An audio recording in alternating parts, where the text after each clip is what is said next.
আমিন, একদম বন্যার শুরুর দিন থেকে শুরু করে আজ এই যে কয়েকদিন গেল, এর সাথে আজকের বন্যার পরিস্থিতি যদি তুলনা করতে বলি,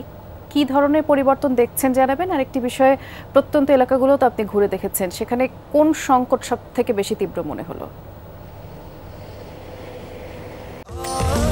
স্বাস্থ্যকর অল টাইম ফ্যামিলি কেক, সব সময় অল টাইম হেলদি লাইফ। প্রথমে যদি বলতে চাই বৃষ্টি, প্রথম দিকে আমরা যখন এসেছিলাম তখন মহাসড়ক অর্থাৎ ঢাকা চট্টগ্রাম যে মহাসড়ক সেই জায়গাটাতে পর্যন্ত পানি চলে এসেছিল এবং প্রত্যন্ত যে এলাকাগুলো রয়েছে ছাগলনাইয়া সহ ফেনীর ফাজিলপুর, এরকম বেশ কয়েকটি উপজেলা গ্রাম আমরা গিয়েছি এবং সেখানে আমরা গিয়ে আমরা যে চিত্রগুলো দেখেছি সেগুলো হচ্ছে যে আমরা প্রচুর পরিমাণে পানি দেখেছি এবং কোথাও কোথাও এত পরিমাণ স্রোত ছিল যে উদ্ধারকারী দল তাদের স্পিড বোট নিয়ে সেদিকে যেতে পারছিল না আসলে। তবে সেই যে পরিস্থিতি সেটা ধীরে ধীরে একটু উন্নতির দিকে আসতে থাকে এবং আজকের সাথে যদি মিলিয়ে বলতে চাই, আজকে বলতে গেলে সেই জায়গাগুলোর যে সড়কটি দিয়ে আমরা গিয়েছিলাম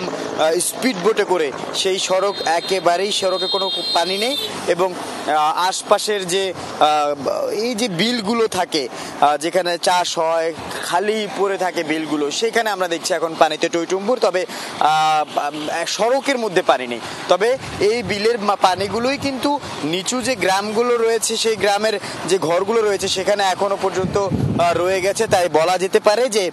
বেশিরভাগ ঘরের মধ্যেই আমরা দেখছি যে এখনো পানি রয়ে গেছে। এবং একটি কথা যদি বলতে চাই যে সেই পানিগুলো যে নেমেছে সেটা আসলে কোন দিক থেকে নেমেছে, সেটা আমরা যে জায়গাটিতে রয়েছি ফেনীর দক্ষিণের যে দাগুন ভুঁইয়া রয়েছে সেদিক থেকে নেমেছে এবং সেদিক থেকে পানিগুলো নেমে এখন নোয়াখালী লক্ষ্মীপুরের দিকে যাচ্ছে। এবং এখন আমরা যে জায়গাটিতে রয়েছি সেটি মাসিমপুরের পাশে একটি গ্রাম, এই গ্রামে দেখা যাচ্ছে এখনো প্রচুর পরিমাণে পানি দেখা যাচ্ছে এবং এই পানিগুলো কিন্তু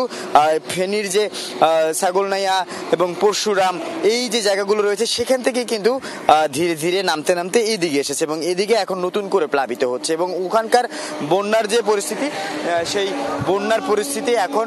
ধীরে ধীরে উন্নতির দিকে যাচ্ছে। এবং একটি কথা যদি বলতে চাই সেটা হচ্ছে যে আবহাওয়ারও আমরা দেখছি যে